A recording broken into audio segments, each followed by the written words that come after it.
समय जो growth rate available है, जिसका सोर्स है IMF वर्ल्ड इकोनॉमिक फोरम अक्टूबर 2013। मैं छोटे मोटे देशों की बात नहीं कर रहा हूं, सामान्य देशों की बात नहीं कर रहा हूं। अमेरिका की 1.5 है %, European union 1.2, Germany 0.9, France 1.3, Italy 1.7, Spain 1.7, Japan 1, England 0.6, Canada 1.6 और अदर एडवांस कंट्रीज 2.2 और इसमें भारत 6.3। अब ये अक्टूबर 2023 का है और इतना ही नहीं मान्यवर, चुनौतियां कितनी बड़ी हैं इससे समझना चाहिए कि अमेरिका में सिलिकॉन वैली बैंक और सिग्नेचर बैंक, दो बड़े बैंक डिफॉल्टर हो गए। चाइना में वहां की सबसे बड़ी रियल एस्टेट कंपनी एवरग्रांड डिफॉल्टर हो गई। यह सामान्य बात नहीं है।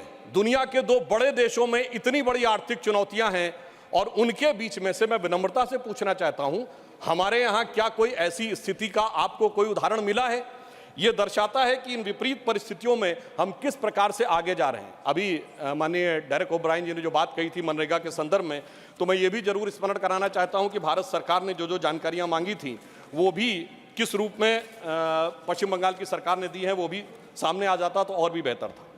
अब मैं ये बताना चाहता हूं कि भारत के बारे में, जब अगर IMF ने कहा है कि इंडिया की प्रोजेक्टेड ग्रोथ रेट 11.5% होगी, चाइना की 8% हो सकती है, यूएस की 5.1, ये वर्ल्ड इकोनॉमी को लीड करेंगे। अर्थात अब हम वर्ल्ड इकोनॉमी के लीडर के रूप में उभर कर सामने आते जा रहे हैं। और ये क्यों हुआ है? ये इसलिए हुआ है कि माननीय प्रधानमंत्री श्री नरेंद्र मोदी जी ने पिछले 9 वर्षों में जिस प्रकार की व्यवस्थित नीतियां बनाई हैं। मुझे स्मरण है कि जब जनधन अकाउंट खोलने की बात आई थी तो उस समय बहुत से अधिकारी वर्ग और व्यवस्था का वर्ग ये मानने को तैयारी नहीं था कि इतने जनधन अकाउंट खोले जा सकते हैं। आज 50 करोड़ से अधिक जनधन अकाउंट हैं और जिसमें सिर्फ धनवान लोगों के नहीं हैं, सामान्य लोगों के भी अकाउंट हैं, जिसमें डिपॉजिट अगर देखा जाए तो 51.5% ऑफ द फाइनेंशियल सेविंग है, PF में 26% की फाइनेंशियल सेविंग है, इंश्योरेंस में 17% की फाइनेंशियल सेविंग है। अर्थात हमारा 94.8% सेविंग बिल्कुल सेफ सेक्टर में है। इस बात पे मुझे याद आता है मान्यवर, 2013 में मैं अमेरिका के दौरे पे गया था। तत्कालीन भाजपा के राष्ट्रीय अध्यक्ष और वर्तमान रक्षा मंत्री राजनाथ सिंह जी के नेतृत्व में एक प्रतिनिधिमंडल में भारत को लेकर एक बड़ा ग्लूमी एटमॉस्फेयर था। वहां पे लोग कहते थे the success story of India is over, मगर हम लोगों ने उन्हें आश्वस्त किया था The success story of India is not over. Success story of India is waiting for Modi ji to come into power. और आज अगर हम देखें तो वो साफ दिखाई पड़ रहा है। और मैं ये भी बताना चाहता हूं कि ये केवल ऐसे नहीं हो रहा है। यदि हम इन आंकड़ों को गंभीरता से देखें तो पिछले समय के मुकाबले में अगर हमारे एक्टिव मोबाइल कनेक्शन जो पहले 93 करोड़ थे वो 110 करोड़ हुए हैं, तो मानी हुई बात है, इसमें बढ़ोतरी हुई है। अब यहां पर महत्वपूर्ण बात क्या है? पहले हम मोबाइल हैंडसेट का इंपोर्ट 78% करते थे, मोबाइल हैंडसेट का, अब 4% करते हैं। तो क्या ऐसा तो नहीं है कि अगर हम 4%, इसका मतलब हमारी कितनी इसमें फॉरेन की वैल्यू बची है? मोबाइल फोन एक्सपोर्ट में हम पहले 1500 करोड़ के आसपास थे, आज 90,000 करोड़ रुपए के आसपास है। अगर हम नंबर ऑफ ऑटोमोबाइल सेल देखें तो मैं ये भी विनम्रता से ध्यान दिलाना चाहता हूं, अब यह सर्वेक्षण भारत सरकार का नहीं है कि ऑटोमोबाइल मैन्युफैक्चरिंग में, ऑटोमोबाइल की होल्डिंग में हम दुनिया के तीसरे नंबर के देश बने हैं। 7.5 करोड़ परिवार भारत में ऐसे हैं जिनके पास कोई ना कोई एक ऑटोमोबाइल जरूर है, चाहे 2 व्हीलर हो या 4 व्हीलर हो। तो मानी बात है, वो 7.5 करोड़ कोई धनाढ्य करोड़पति अरबपति नहीं है। ये इक्विटेबल डिस्ट्रीब्यूशन ऑफ वेल्थ का जो प्रयास प्रधानमंत्री मोदी जी के नेतृत्व में हुआ है, ये उसका प्रमाण है। अब मैं ये भी बता देना चाहता हूं कि पहली बार ऐसा हुआ है कि एशिया की इकोनॉमी कौन राइज करेगा, इसके बारे में यह कहा जा रहा है कि अब वो चाइना से शिफ्ट होकर भारत एशिया की इकोनॉमी का इंजन बन के उभरेगा।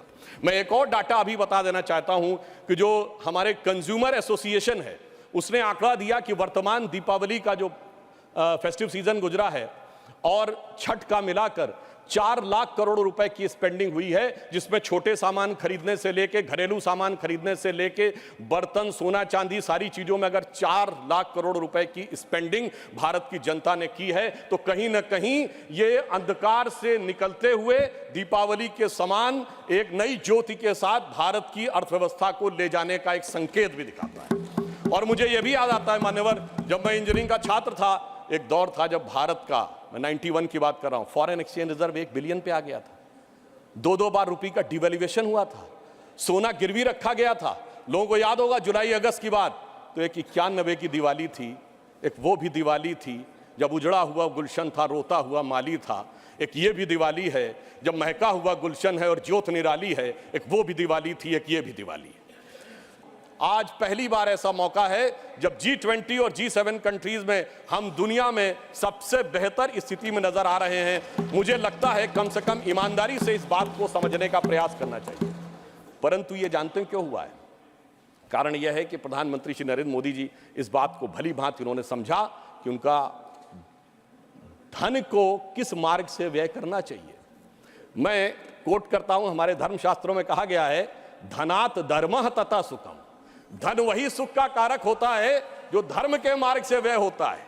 यानी जो जिसका धर्म है उसको सही दिशा में, गरीब के लिए, विकास के लिए।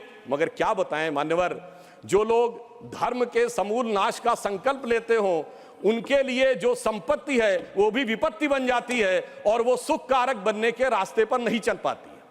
परंतु मैं कहना चाहूंगा कि मोदी जी के नेतृत्व में उन्होंने जैसी युक्ति बनाई है, उस कारण से जो आर्थिक विपत्ति थी वो अब संपत्ति की तरफ बढ़ती हुई नजर आ रही है। अब यहां पर मैं एक और बात भी कहना चाहूंगा मान्यवर, कई बार लोग ये कहते हैं कि साहब आप लोग आर्थिक विषय की बात करते हैं, मगर मैं ध्यान दिलाना चाहूंगा कई बार आर्थिक विषयों की बात करते करते लोग किसी दूसरे विषय पे चले जाते थे। मैं ये याद दिलाना चाहता हूं, एक दौर था मान्यवर जब भारत की अर्थव्यवस्था का मजाक उड़ाया जाता था।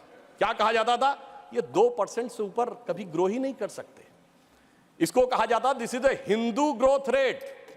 ये कह के हमारा मजाक उड़ाया जाता था कि ये कभी 2% से ऊपर ग्रो नहीं कर सकते मान्यवर। मगर जब से हम लोग आए हैं, यानी जो लोग कहते हैं कि उन्हें हिंदू ग्रोथ रेट ज्यादा अच्छी लगती थी, अब ये 7.8% की हिंदुत्व की ग्रोथ रेट है, क्योंकि अब वो लोग आए हैं जो हिंदुत्व में विश्वास करते हैं। और मैं ये भी एक याद दिलाना चाहता हूं, इसे कोई संयोग माने या दैवयोग माने, मान्यवर जब भारत स्वतंत्र हुआ, इस बार की दीपावली के लिए मैं एक और बात भी कहना चाहूंगा, एक नया परिवर्तन भारत का जानते कैसे आया? ये सब कुछ जनता के सहयोग, समर्थन और मोदी जी की युक्ति के साथ तो हो ही रहा है, एक नया स्वरूप भी भारत का उभर रहा है। वो क्या है? जब मान्यवर देश आजाद हुआ तो उस समय भारत की अर्थव्यवस्था पे ताला लगा हुआ था। हमारे तुरंत विपक्षी लोग कहते साहब कुछ था नहीं, बहुत कुछ हम कर नहीं सकते थे। और जब ताला खुला उस समय श्री राम लला विराजमान भी ताले में ही थे। जैसे ही राम मंदिर का आंदोलन शुरू हुआ, अर्थव्यवस्था के अंदर भी नया परिवर्तन शुरू हुआ। 90 से 92 का ही दौर है अर्थव्यवस्था में भी बदलाव का, भारत की अर्थव्यवस्था के खुलने का, भारत की राजनीति की व्यवस्था के भी बदलने का। और यही वो दौर है जिस समय विवादित ढांचा भी गिरा और नेहरूवियन मॉडल भी समाप्त हुआ। यानी अगर आप देखें तो वो दौर था जब फॉरेन एक्सचेंज रिजर्व भी 1 बिलियन पे था। परंतु मैं ये याद दिलाना चाहता हूं, कुछ लोग लगेगा ये तुलना है क्या, तो मैं ये भी याद दिलाना चाहता हूं, उसके बाद एक बड़ा दौर आया जब 2003-4 में, आप याद करिए, हम करंट अकाउंट सरप्लस कंट्री बने। 2003-4 के चौथे क्वार्टर में हम सबसे तेजी से बढ़ने वाली अर्थव्यवस्था हुई और इंडिया सक्सेस स्टोरी 2003-4 में कही जाने लगी। यही वो दौर था जब खुदाई हुई और 70 खंबे निकले थे, जहां से साबित हो गया था कि श्री राम लला विराजमान के पास ही वो मंदिर है। अब आप आइए साहब, उसके बाद 2019 में जब जजमेंट आया तो तब 1 बिलियन था, जब खंबे निकले तो फॉरेन एक्सचेंज रिजर्व 100 बिलियन था, अब मोदी जी के नेतृत्व में 500 बिलियन पहुंच गया। और इतना ही नहीं मान्यवर, अब जब राम मंदिर बनने जा रहा है तो हम 5वीं बड़ी अर्थव्यवस्था है, चौथे बड़े स्टॉक एक्सचेंज है, तीसरे बड़े ऑटोमोबाइल मैन्युफैक्चरर हैं, दूसरे बड़े मोबाइल के मैन्युफैक्चरर हैं, इंफ्रास्ट्रक्चर में इन्वेस्ट करने वाले हम नंबर 1 के देश हैं और चांद के छूते कोने को छूने वाले देश भी बन गए। और अब अगर आप देखें तो हम G20 में सबसे ऊपर बढ़ते चले जा रहे हैं। यह कह के मैं सिर्फ ये बताना चाहता हूं, कुछ ऐसे संयोग होते हैं जिनको देखने के लिए एक अलग दृष्टि चाहिए, जिसके लिए रामचरितमानस में एक चौपाई है कि सुमति कुमति सबके उर रहाई, यानी अच्छी मति और बुरी मति सबके मन में रहती है। नाथ पुराण निगम यह कहीं, ये पुराण और उपनिषद ये बताते हैं। और जहां सुमति तहां संपत्ति नाना, जहां कुमति तहां विपत्ति निधाना। तो इसलिए जो जो हम धनात् धर्मात् तथा सुखम की दृष्टि के साथ संपत्ति बढ़ते गए, वहां इस देश में संपत्ति आती गई। On the lighter note and on the serious note मैं ये भी कहना चाहूंगा, हम सब चाहते हैं कि भारत वर्ल्ड की नंबर 1 की इकोनॉमी बने और मां लक्ष्मी की कृपा इस देश पे बनी रहे, पर मां लक्ष्मी भी कमल पर ही विराजती हैं।